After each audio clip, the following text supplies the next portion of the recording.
back, I used to work for Verizon. You probably heard me talk about that before. There was a season that I was both part-time running my DJ company and full-time working at Verizon in the marketing department. And I ran across a song that I kept getting requests for from the kids. But the problem was I couldn't identify the song as good or bad because there were lyrics in the song that were in Spanish. And I don't speak Spanish. I probably should, being in Texas, but I don't. So one of the girls that worked with me was a Spanish interpreter. That was what her role was to help Spanish interpretation or translation for all of our Yellow Pages products that had ads where they needed to be bilingual. And so I went to her and I showed her the lyrics of the song, and then I asked her to listen to the song and help me to understand if what was being said in the song and what was printed in the lyrics were the same, number one. And then number two, was it kid friendly? Well, she listened to the whole song, and when she was done, her face was beet red. And I just looked at her. I said, well, so is it a safe song? And she said, I would say no. And I said, well, what is it about? What is the general context of the song? Why do the kids want to hear this song? She said, well, it does have a really catchy beat. I said, well, tell me a little bit about the lyrics. And she said, no. I was like, okay, so this is a song playing on the radio. Everybody else has already heard it. Why will you not tell me the lyrics of that song? She said, because when I translate that song from Spanish to English, the words of the lyrics I wouldn't say to anyone other than my husband, and I would be embarrassed to say them to my husband. I thought, wow. So that kind of conversation is being had over the airways in the music with our kids. But between husband and wife, that would be too much to share. Maybe you've heard this phrase in a work environment around your friends. TMI, that's too much information. Well, apparently the lyrics of this song are such that just the lyrics of the song are too much information.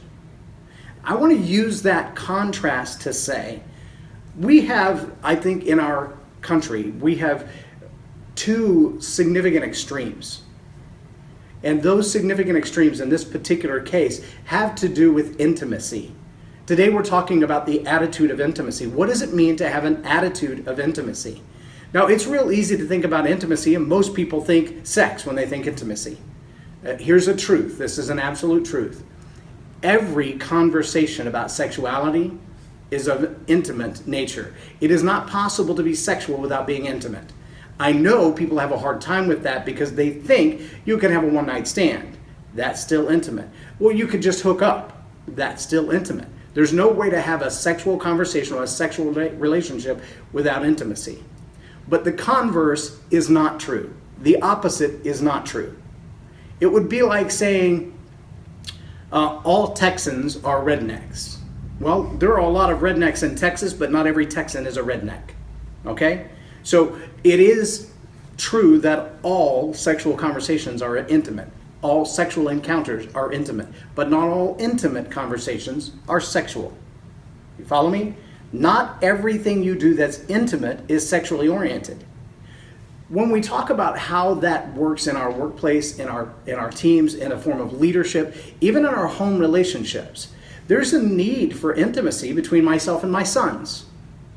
Now, you can see very quickly that if everything that has to do with intimacy is sexual, there's a problem there.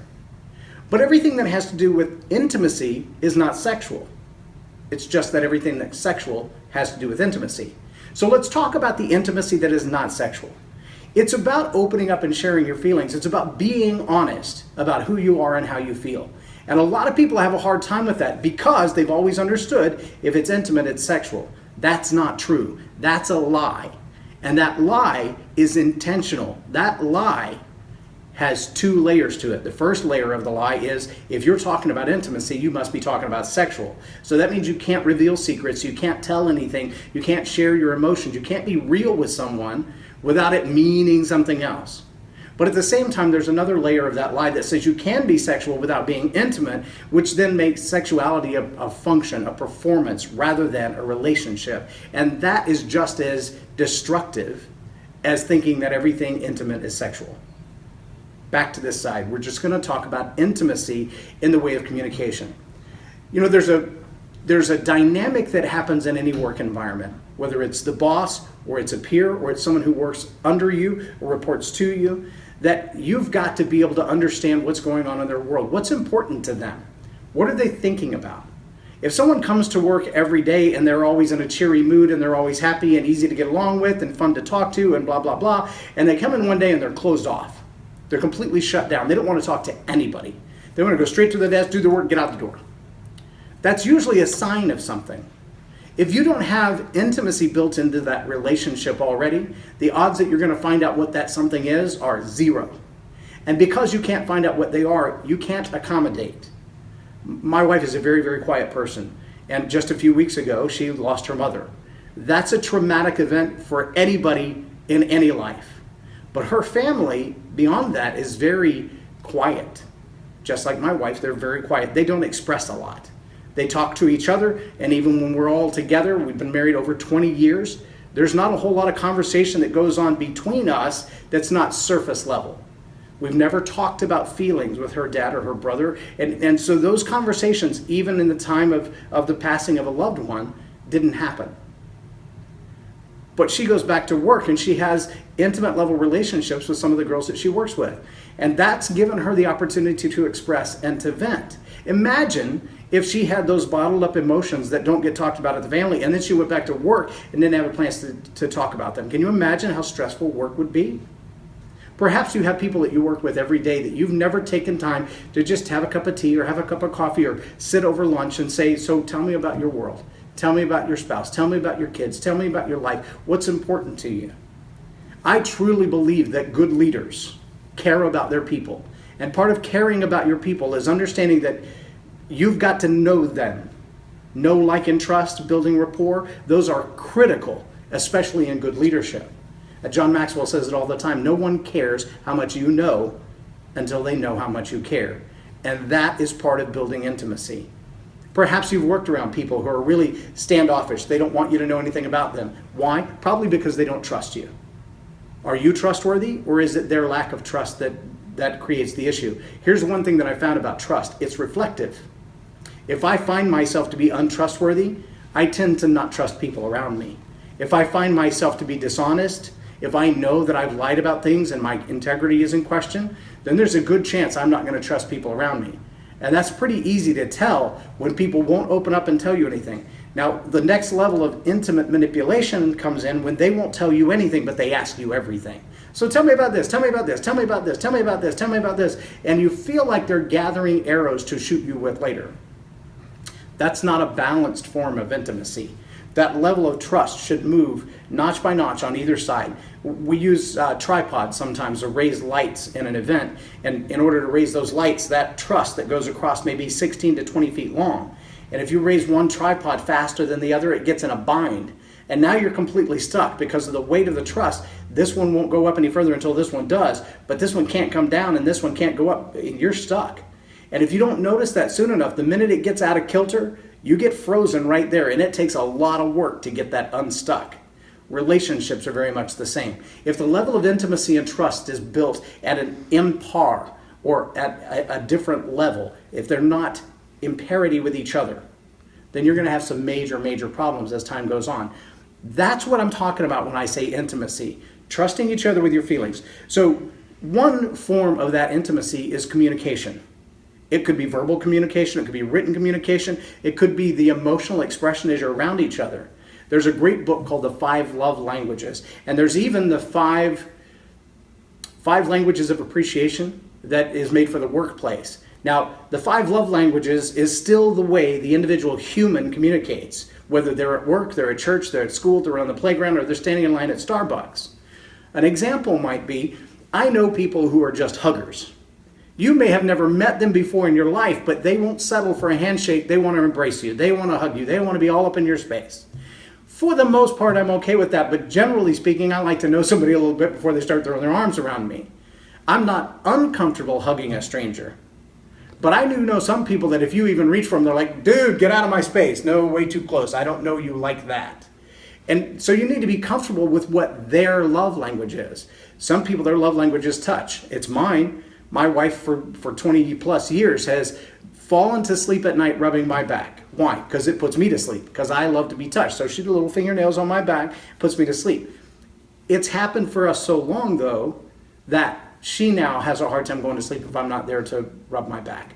It doesn't take her long. She'll put her little fingers on my back, she'll rub a hole in one spot, and then she's out. And I'm like, I wanted my whole back scratched. And I just got this one little red spot. But it puts her to sleep. It's comforting for her. The irony is, touch is not her love language. I have a hard time if we're sitting in a movie just to get her to hold my hand. Or if I reach over and put my hand on her foot, she'll move her leg. But I'm okay not being touched. But her, as quiet as she is, as few words as she shares, her love language is words of affection. If I can share with her words that tell her how important she is, if I can express to her in words that I love her, that I honor her, that I admire her, that I respect her, those words carry greater weight than anything else. Her second love language is gifts. Imagine that. I married a woman, and she likes gifts. Yeah, go figure, right?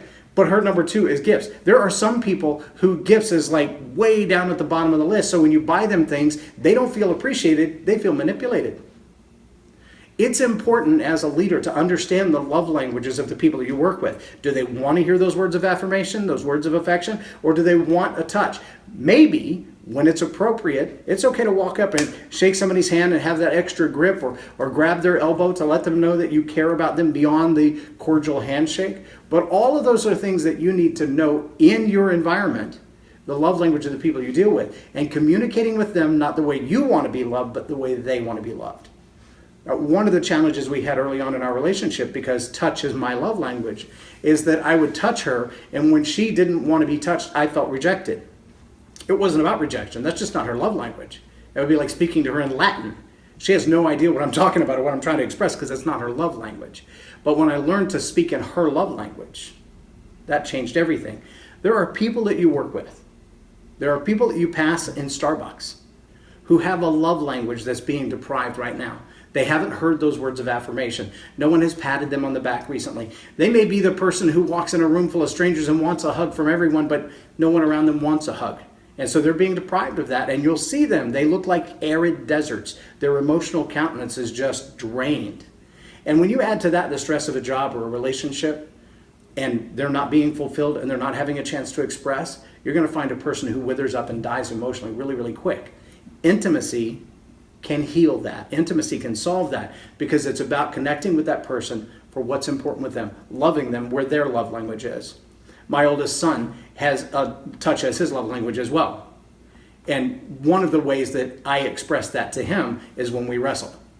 Now, that sounds really, really weird, but we have all of our lives had those moments, and he'll just, even now, he's 6'4" plus, and he'll walk up behind me and throw me in a headlock. Why? Because his love language is touch, and he wants to be touched. I have pictures of him on his 18th birthday sitting in my lap. Yeah, that looked pretty funny.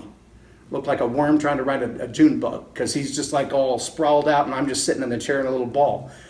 But that love language of touch is very important to him. And when I don't touch him, when I don't love him, when I don't put my arm around him, when I don't pat him on the back, when I don't wrestle on the floor with him, that connection in our relationship begins to be strained. I know we're talking about this, it's a little hard sometimes to take that straight to the workplace, but if you understand what people's love languages are, and you can keep boundaries to make that appropriate, you'll find a deeper level of connection and intimacy with the people that you work with. The next level is respect, and respect that is others focused. It is hard in our egotistic society, our entitlement society, our self-driven society. It's hard for us to find that balance and allow other people to be respected by us because we demand it back. Sometimes even we demand it first. Our selfishness says, you don't get nothing from me until you show me the respect I deserve. That's not intimacy, and that's not going to build intimacy. Sometimes to build intimacy with someone, to build a relationship of trust, a foundational type of relationship, we've got to lay our feelings out there on the line. We've got to be willing to be the first one to share.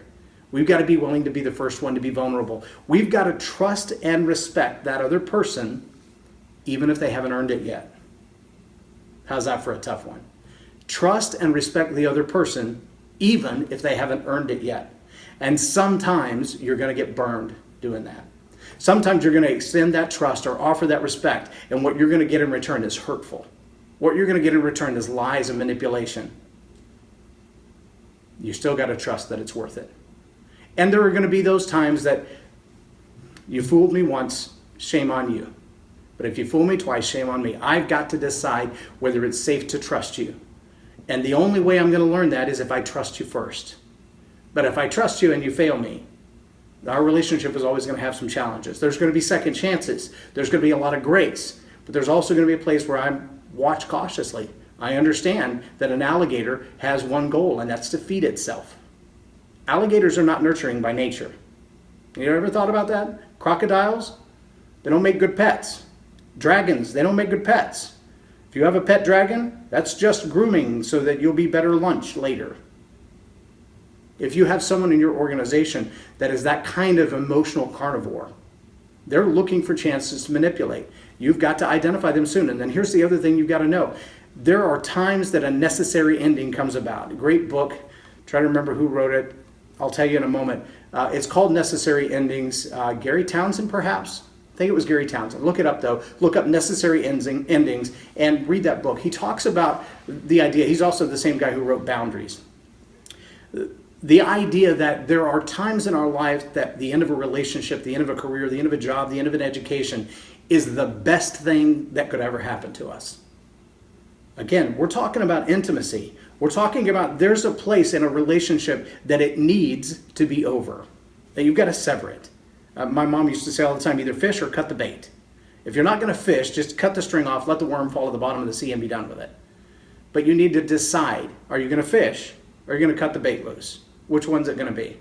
And in our relationships, when we just get strung along, when we're trying to build intimacy and the other person is not, there is a time we just got to cut it off, let it go. See ya, nice knowing you, right? That's not what we need in our lives and in our relationships. That type of intimacy is toxic and it will destroy you. You read Switch on My Brain by Dr. Caroline Leaf and just look for the chapter on stress. And you'll find that Dr. Leaf, through 30 plus years of clinical studies and trials and practice in neuroscience, will tell you that 70 to 90% of the chronic illnesses in the human race are driven first by stress. And stress often comes from the nature of our relationships. If we are not intimate and we're isolated, because we're made for love, we're wired to be in intimate relationships. When we're not, we get starved. It's like not feeding ourselves for months. That's a dangerous thing to do. But that's the result of having no relationships or only toxic relationships. So I want to challenge you to go a little deeper with that. You've got to have shared interests to have intimacy. And my son and I like to be outdoors. We like to go climbing. He put a hammock up this last weekend while we were at the 4-H club in Waseega, outside of Dahlonega or Dahlonega, however you want to say it. I heard 4 different pronunciations of that little town, and all of them were for around there. I still can't say it right. But at this 4-H club, there was a tree at just the right distance from the front porch of the cabin that we were staying in, and I happened to have a hammock in the back of the car. And my son was the first one to string it up and fell asleep in it and had a good time in it, and I sat in it and got thrown out 2 or 3 times. I didn't know it came with an ejection seat, but apparently it worked really well. That shared interest of being out in the woods. I took my kids to go to a speaking engagement. Who does that? I took my kids to go to a speaking engagement where there was no internet access, no cell phone access, 35 miles from town, and they disappeared. When we found them, they were sitting in the river up in the rapids where the waterfalls were. Just sitting in the river. That's a whole lot better than Game Boy and PlayStation to me. But that lack of connection in that way, if we didn't understand each other, if I had said to kids whose interests are not in the outdoors, if I'd said, hey, let's go drive 15 hours out into the woods and the mountains of Georgia, and I'm just going to turn you guys loose and you're going to have a good time, they would have went, but where's the PlayStation? But where's my cell phone? But how am I going to connect to the internet? But what about my Facebook? Well, what about my Instagram? How am I going to Snapchat? My kids went, oh, the phones don't work.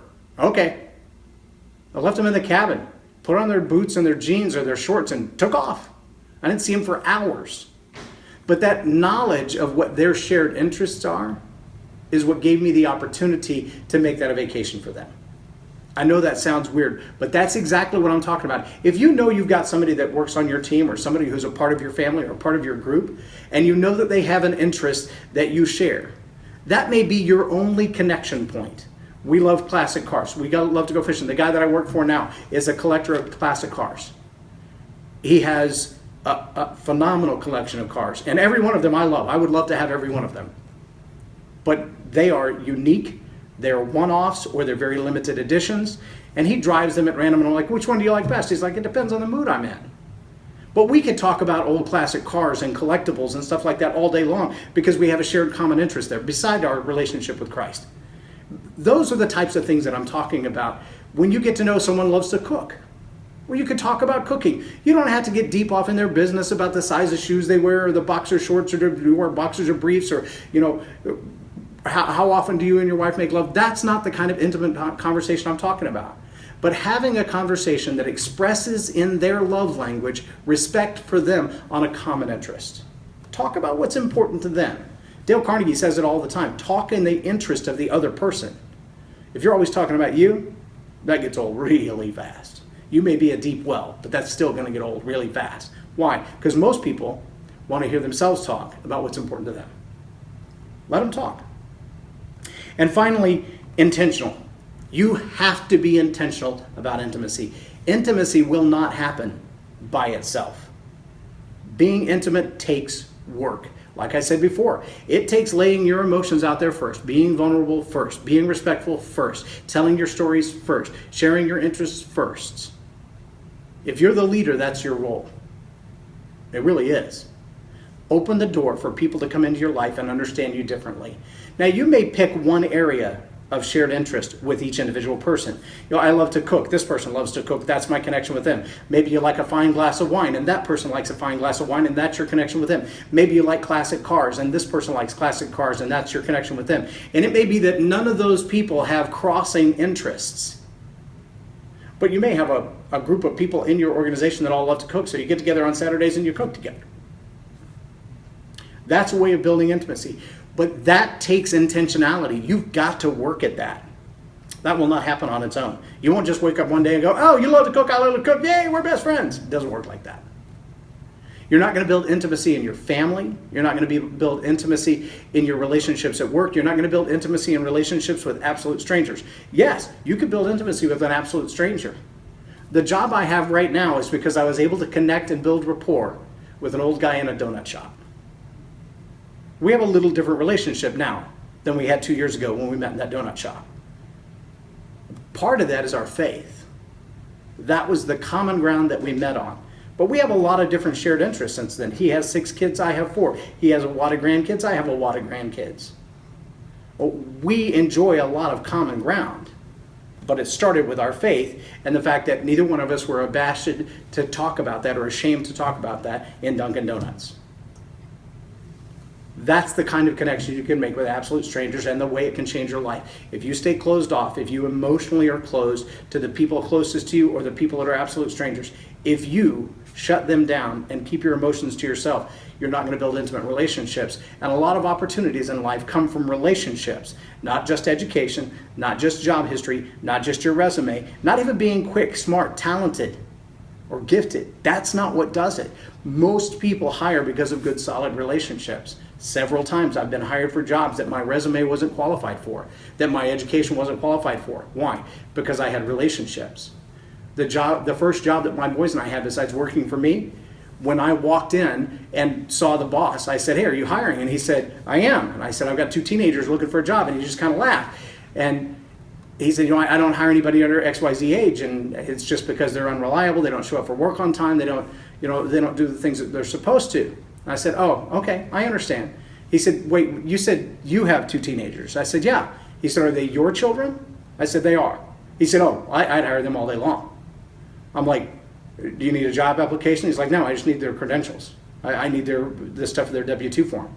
I said, you need to do an interview? He said, you raised them, right? I said, yeah. He said, that's all I need to know. Because I know enough about you to know that kids raised by you are going to have a different way of looking at life. Well, sure enough, they have been loved in that job. One of them decided to move on to another job because of our relocation, and he doesn't have a driver's license, so he now works at another place. Same story, though. I'd been eating in this little place for lunch several times. I walked in one day and said, are you hiring? She said, I am in desperate need. Are you looking for a job? I said, well, I'm not, but my son is. And she said, your son, how old is he? And I told her, and she said, and is he like you? I said, he's a mini-me, even looks like me. She said, well, if he's got any kind of attitude like yours, we want him. Sure enough, they hired him on the spot. He's already been made a shift supervisor. Those things happen because of relationship, because the personality in me looks to connect with strangers. Build that kind of intentionality into your life. Be intentionally open. Be intentionally emotionally raw. Be intentionally willing to respect and trust people first. Be vulnerable. That intimacy, having that attitude, that thought about and that feeling about intimacy will change your life. It will open doors for you. It will build opportunities for you. It will advance your career. It will advance your relationship at home, at work, at church, anywhere that you gather with other people. But you've got to learn to trust first, and you've got to do it on purpose. So there are a couple of little phrases that go along with this. The indicative phrases, if you know someone who has an attitude of intimacy, you're going to hear phrases like this. I've never been comfortable sharing my feelings, but I will make a conscious effort to trust you with my emotions. Think about how fearful that is. If you've always been one who's like, I don't want to let people in because they're going to hurt me, they're going to lie to me, they're going to manipulate me, they're going to steal from me, that lack of trust of other people is going to be really hard for you to build intimacy. But when you'll start repeating phrases like that, it's on the screen. You can memorize it. Write it down with your lipstick, your wax paper you write on your dry erase board, but write that phrase down and say it often until it becomes a part of your personhood. I have never been comfortable sharing my feelings, but I will make a conscious effort to trust you with my emotions. How about this one? I admire your unique ways of expressing and receiving love. Please tell me how I can demonstrate my love to you better. I'm going to repeat that one because you need to write this one down too. You may have to rewind this a couple of times and get this. It will change your relationships. Every relationship you have right now, everyone in your life at any level, the guy who serves your coffee, the girl who puts it on the counter, the spouse on the other side of the house, your children, your grandchildren, or your next door neighbor, if you will learn to use this phrase, it will change the relationship you have with them. I admire your unique ways of expressing and receiving love. Please, tell me how I can better demonstrate my love to you. If you'll memorize that phrase and use it often, I'm telling you, it will change your life. I thank you for spending time with me. We've got one more of the 10 attitudes of excellent life leadership. Tomorrow we will talk about self-discipline. Yes, I save the best for last. No one likes self-discipline. But I'm going to teach you how making self-discipline a habit will make your life so much better. Then you'll learn how to live a more excellent life. I am J Loren Norris, and you've been watching Tell It Like It Is TV. Have a blessed day.